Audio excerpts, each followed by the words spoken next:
You're standing in the Great Hall of Warwick Castle in 1387, and you think you know what you're looking at.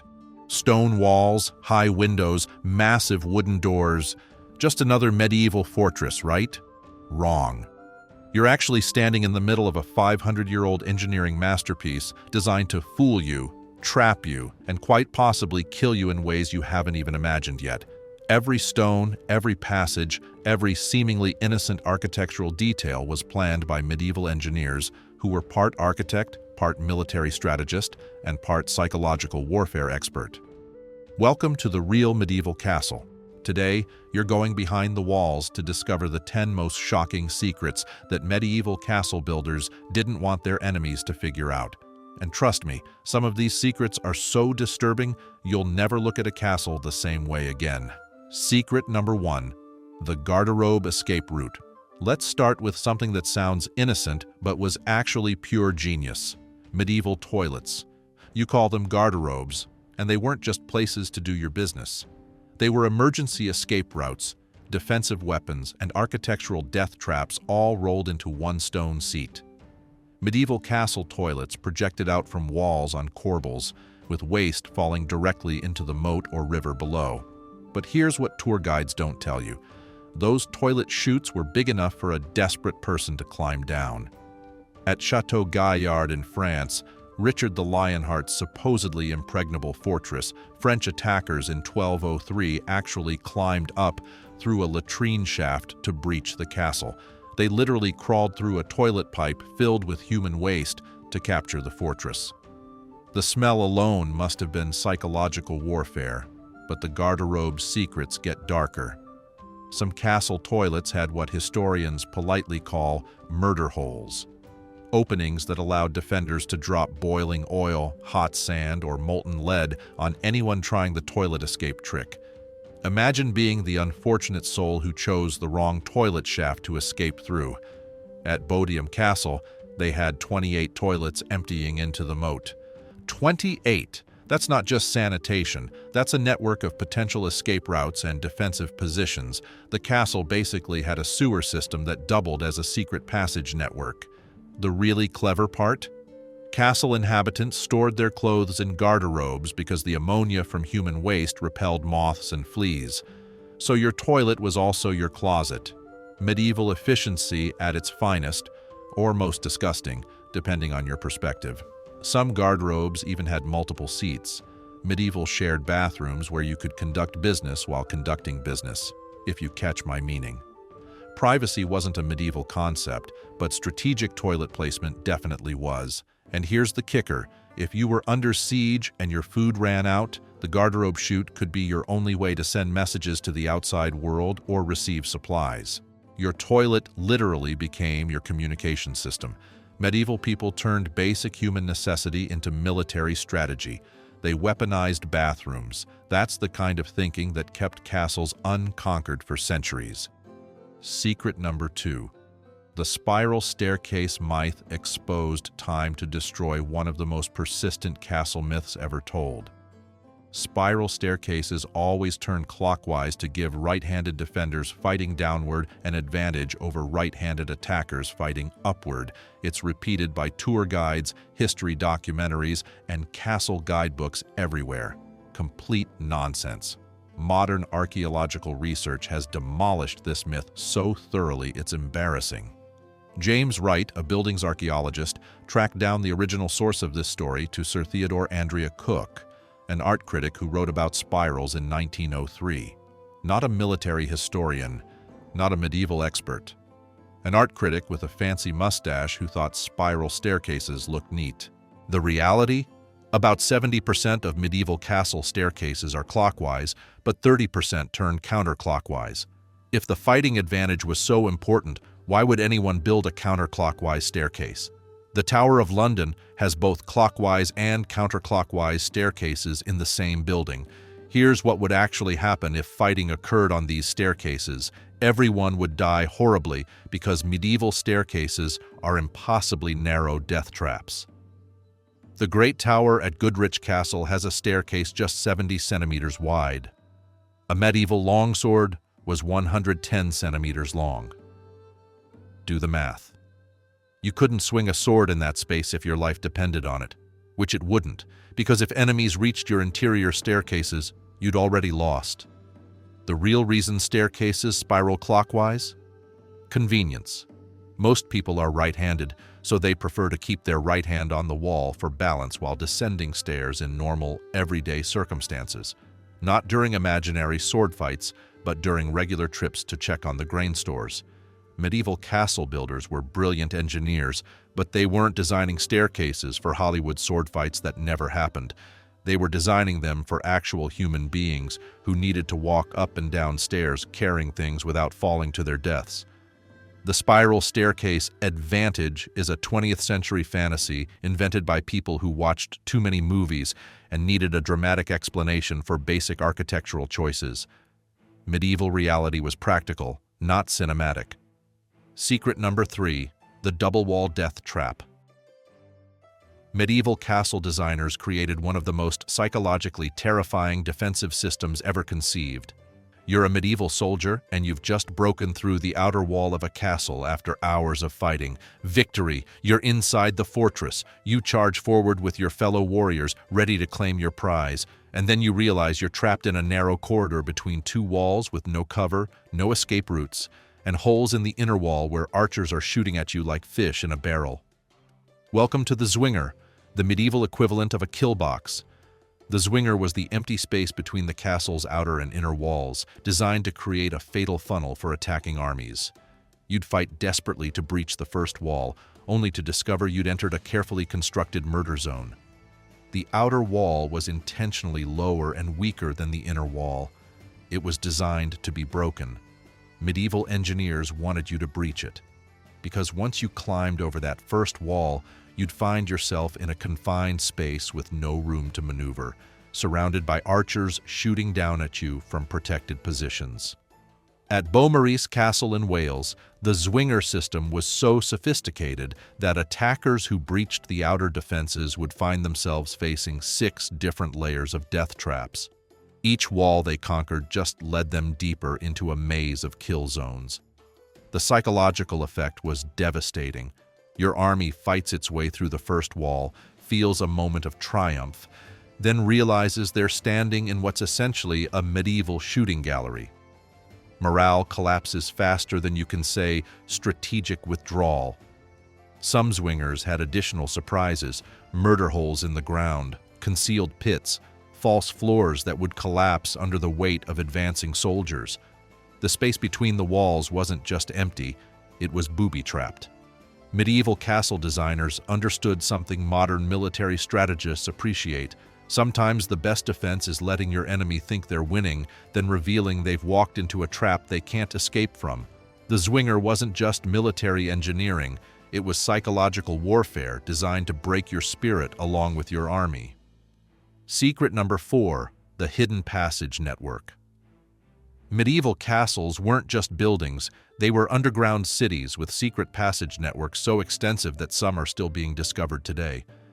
In 2025, researchers using ground-penetrating radar discovered secret tunnels beneath Sforza Castle in Milan that had been sketched by Leonardo da Vinci himself. These passages had been lost for 500 years, hidden just feet below the surface, waiting to reveal their secrets. But da Vinci's tunnels weren't unique.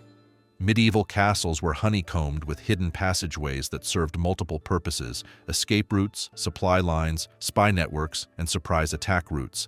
Benrath Castle in Germany has 7 invisible passages hidden in its walls. 7!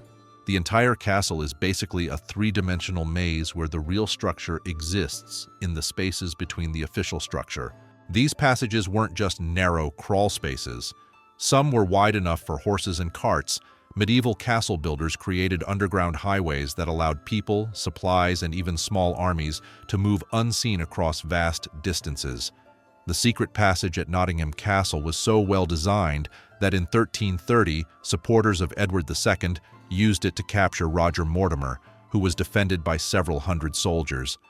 The attackers entered through a long, winding secret passage that led directly into the building where the Queen was lodged.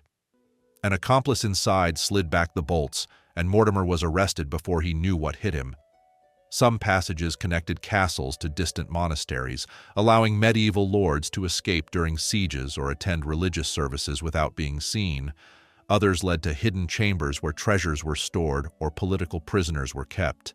The most sophisticated passage networks included ventilation systems, drainage, storage alcoves, and even rooms for extended stays. Medieval engineers weren't just digging tunnels, they were creating parallel castle infrastructures that existed completely outside the visible architecture. Many passages were so secret that only the castle's lord and master builder knew about them. When these people died without revealing their locations, entire passage networks were lost forever. Modern castle exploration continues to uncover these hidden arteries, revealing that medieval castles were far more complex than anyone imagined. Secret. Number 5. The Whispering Gallery. Medieval castle builders discovered acoustic engineering principles that wouldn't be formally understood for centuries. Whispering galleries in medieval castles allowed conversations from one room to be clearly heard in another room dozens of feet away, thanks to carefully calculated stone curvatures that focused and transmitted sound waves. But these weren't accidents. They were intentional design features for spying on guests, servants, and potential enemies. The acoustic properties of medieval architecture were so precisely engineered that a whispered conversation in the Great Hall could be overheard by someone standing in a seemingly unrelated chamber 3 floors up. Medieval lords could literally eavesdrop on their visitors without leaving their private quarters. Some castles had hidden listening posts built into the walls of guest chambers. Small alcoves disguised as decorative elements allowed trusted servants to monitor conversations and report back to the castle's lord. Medieval hospitality came with a side of surveillance. The stone construction of castles created natural resonance chambers that amplified certain frequencies while dampening others. Skilled castle designers learned to manipulate these acoustic properties, creating rooms where whispers carried clearly while normal conversation was muffled. At some locations, acoustic tubes ran through the walls, allowing voice communication between distant parts of the castle. These medieval intercom systems let castle inhabitants coordinate activities or pass messages without using visible messengers who might be intercepted. The acoustic surveillance wasn't limited to listening. Some castles featured speaking tubes that allowed the lord to address people in other rooms without revealing his location. Imagine being a medieval guest and hearing your host's voice seeming to come from the walls themselves. Medieval people understood that information was power, and they built their castles to gather as much information as possible about everyone inside their walls. Your medieval castle stay came with zero privacy and constant surveillance, all accomplished through ingenious acoustic engineering disguised as decorative architecture. These acoustic systems were so sophisticated that modern restoration projects sometimes accidentally destroy them by changing the stone surfaces or altering the room proportions that made the sound transmission possible. Secret number 6. The Deceptive Entrance Maze. Medieval castle entrances were elaborate psychological warfare devices designed to confuse, delay, and demoralize attacking forces while giving defenders maximum advantage. The gatehouse wasn't just a doorway. It was a carefully orchestrated journey through multiple death traps disguised as architecture. Attacking armies would face a series of barriers, each designed to funnel them into increasingly disadvantageous positions. Most castle gates opened into a small courtyard with another gate at the far end. This wasn't convenient design, it was a trap. The first gate would be deliberately weakened to encourage attackers to break through quickly, giving them a false sense of progress. Once inside the courtyard, they discover they were trapped in a kill box with murder holes above, archer slits in the walls, and nowhere to run. The portcullis system was particularly diabolical. Heavy iron gates would drop suddenly, cutting attacking forces in half. Part of your army would be trapped in the courtyard while the rest remained outside, unable to help. Defenders could then eliminate the trapped soldiers at their leisure before raising the portcullis to face the next wave. Some castles featured false entrances that led nowhere, dummy gates that looked functional but opened into blank walls or dangerous drops. Attacking armies would waste precious time and energy attempting to breach entrances that were never meant to be used. The angles and turns of castle entrances were carefully calculated to prevent attacking forces from using battering rams effectively. Multiple sharp turns meant that heavy siege equipment couldn't build momentum or be maneuvered into effective positions. Medieval engineers created entrance systems with up to 7 different barriers, each requiring different tactics to overcome. By the time attackers fought through the outer defenses, they'd be exhausted, confused, and severely reduced in numbers. The most sophisticated castle entrances included deliberate weak points designed to channel attackers towards specific defensive positions. Medieval defenders would actually encourage attacks on certain gates because those routes led directly into prepared killing fields. Secret number 7. The Tower of Psychological Terror. Medieval castle towers weren't just defensive positions.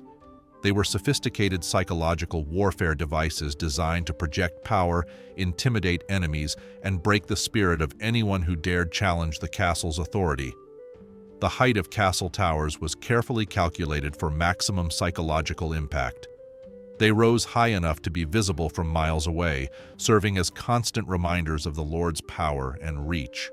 But the psychology went deeper than mere intimidation. Many towers featured deliberate architectural elements designed to create feelings of unease and claustrophobia in visitors. Narrow windows, oppressive stone ceilings, and maze-like interior layouts were intended to make guests feel small, confused, and psychologically dominated. The famous oubliettes, stone-walled pits designed to make prisoners disappear from sight and memory, were often located in towers. These weren't just prisons, they were psychological torture devices. Cardinal Jean-François Paul de Gondi, thrown into the oubliette at Château de Vincennes, faced endless darkness, gnawing terror of isolation, and constant rat companionship. The goal wasn't execution, it was psychological destruction. Some towers contained deliberate architectural distortions that created spatial disorientation. Floors that weren't quite level, walls that curved in subtle ways, staircases with irregular steps, all designed to make inhabitants feel unstable and psychologically unsettled. Medieval castle builders understood that conquering people's minds was more effective than conquering their bodies. A properly designed tower could break a prisoner's spirit without physical torture, simply through architectural psychology. The positioning of towers within castle complexes was strategically planned to create sightlines that allowed constant surveillance of activities throughout the fortress. No corner of a medieval castle was free from potential observation, creating an atmosphere of perpetual scrutiny. Tower chambers often featured carefully controlled lighting designed to create dramatic effects during interrogations or negotiations. Medieval lords understood that controlling the visual environment gave them psychological advantages over visitors and prisoners. Secret number 8. The water system weaponization. Medieval castle water systems were marvels of engineering that served triple purposes: survival necessity, defensive weapon, and siege-breaking tool. Every castle needed reliable water sources to survive sieges, but medieval engineers turned this basic need into sophisticated military infrastructure. Wells weren't just dug anywhere. They were strategically positioned to serve defensive purposes while remaining accessible during attacks. Some castles featured elaborate systems of cisterns, channels, and distribution networks that could be weaponized during sieges. Water could be heated and poured through murder holes onto attackers, creating boiling waterfalls that were nearly impossible to avoid in narrow siege approaches. The most advanced castle water systems included diversionary channels that could flood areas around the castle, creating temporary moats or making specific approach routes impassable. Medieval defenders could literally reshape the battlefield by redirecting water flow. Underground springs were sometimes concealed within castle foundations, with hidden access points that allowed defenders to maintain water supplies even when outer sources were compromised or poisoned by besiegers. These secret water sources were among the most closely guarded castle secrets. Some castles featured sophisticated drainage systems that could quickly remove water from defensive positions during rainstorms, while simultaneously channeling that water toward attacking forces. Medieval engineers used weather as a weapon. Water-powered mechanisms operated various defensive devices including drawbridges, portcullises, and even early warning systems. Medieval hydraulic engineering powered automated defenses that could function without human operators. The psychological impact of controlling water during sieges was enormous. A castle that appeared to have unlimited water supplies could break the morale of besieging armies, who might be struggling with their own water logistics during extended sieges. Castle water systems included backup supplies, hidden reserves, and emergency rationing protocols that could extend siege survival for months beyond what attackers expected. Medieval siege warfare often came down to water management rather than military tactics. The living quarters, deception. Medieval castle living spaces were elaborate stage sets designed to project power and status while concealing the uncomfortable realities of castle life. The Great Hall, which appears magnificent and spacious, was actually a carefully designed theater for political performance. Every architectural element, from the placement of windows to the height of the ceiling, was calculated to create specific psychological effects on visitors and inhabitants. Private chambers that appear luxurious in modern restoration were originally multifunctional spaces that served as bedrooms, offices, storage areas, and sometimes defensive positions. Medieval privacy didn't exist, and castle rooms were designed for constant surveillance and quick conversion to military uses. The solar, supposedly the most private family space, often contained hidden passages that allowed servants and spies to monitor activities. Medieval family life occurred under constant observation by staff whose loyalty couldn't be guaranteed. Medieval castle kitchens were positioned not just for cooking convenience, but as potential defensive strongholds.